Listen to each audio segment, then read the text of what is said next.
ആരാണ് sir Chettur Sankaran Nair? 1857 July 11 Palakkad മങ്കരയിൽ ജനനം. 40 വർഷങ്ങൾക്കപ്പുറം കോൺഗ്രസ് അധ്യക്ഷ സ്ഥാനത്തേക്ക് ആ പദവിയിലിരുന്ന ഏക മലയാളി, തികഞ്ഞ ദേശീയവാദിയും അഭിഭാഷകനും, ജാലിയൻ വാലാബാഗ് കേസിൽ ബ്രിട്ടീഷുകാരെ വിറപ്പിച്ച വീരനായകൻ, എന്നിട്ടും കോൺഗ്രസ് മറന്നുപോയ നേതാവ്. കാലത്തിരശീല വന്നു മൂടിപ്പോയിട്ട് 90 ആണ്ടാകുന്നു. ശേഷം ഇതുവരെ ആ പേരെടുത്തു പറഞ്ഞിട്ടില്ല ആ പാർട്ടി. 1919 ജാലിയൻ വാലാബാഗ് കൂട്ടക്കൊലയുടെ ആഴം കോടതിയിൽ വിളിച്ചു പറഞ്ഞ ചേറ്റൂർ ജനറൽ ഡയറിൻ്റെ കൊടും ക്രൂരത തുറന്നുകാട്ടി. ബ്രിട്ടനിൽ പോയി വാദിച്ചു.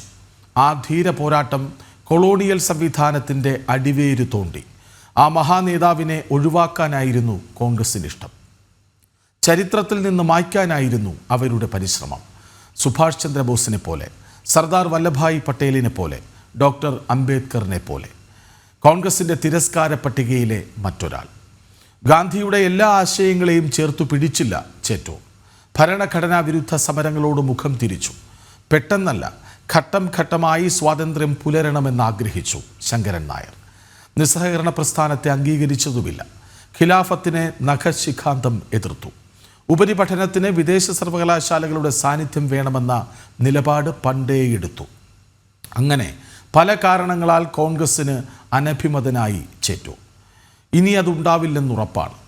അംബേദ്കർ ജയന്തി ദിനത്തിൽ ഹരിയാനയിലെ പൊതുപരിപാടിയിൽ പ്രധാനമന്ത്രി നരേന്ദ്രമോദി ആ പേരുറക്കെ പറഞ്ഞു. ചേറ്റൂർ ശങ്കരൻ നായരെ അടിവരയിട്ട് അടയാളപ്പെടുത്തി. शंकरन नायर का नाम नहीं सुना होगा, लेकिन आजकल इनकी बहुत चर्चा हो रही है.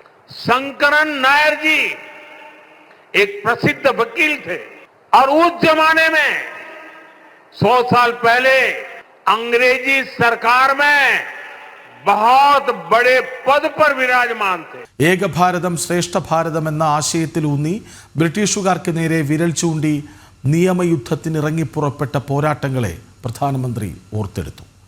ആധുനിക ഭാരത ചരിത്രത്തിൽ ചേറ്റൂർ ശങ്കരൻ നായർ പുതിയൊരേടാണ്. അഭിമാനപൂർവ്വം പിന്തുടരേണ്ട സൂര്യ തേജസ്സാണ്. ഓർക്കേണ്ടവർ മറക്കുമ്പോൾ ഓർമ്മയിലേക്ക് ചേറ്റൂരിനെ തിരികെ വിളിക്കുകയാണ് കേന്ദ്ര സർക്കാർ.